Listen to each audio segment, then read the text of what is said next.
உங்களுக்கான கர்த்தருடைய வார்த்தை, ஒருவனை அவன் தாய் தேற்றுவது போல் நான் உங்களை தேற்றுவேன். ஏசாயா 66:13.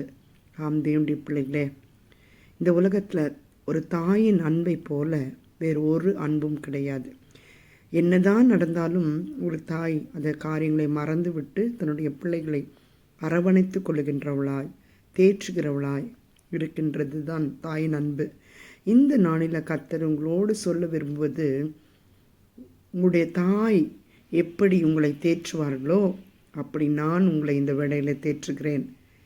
அவர் உங்களை தேற்றும் பொழுது உங்களுக்கு ஒரு கம்ஃபர்ட் கிடைக்கின்றது.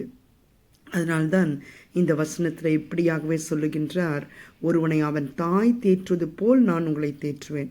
வேறு என்ன வேணும்? He is cuddling you. உங்களை அணைத்து கொண்டிருக்கிறார்.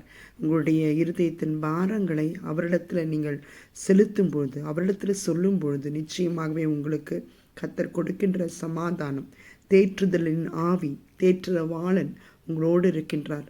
தேற்றவாளனாகிய ஆவியானவர் உங்களோடு இருக்கும் பொழுது ஒன்றும் உங்களை சேதப்படுத்தாது.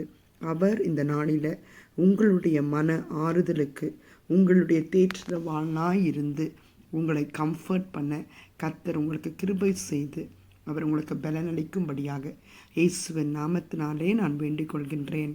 God bless you. Have a blessed day.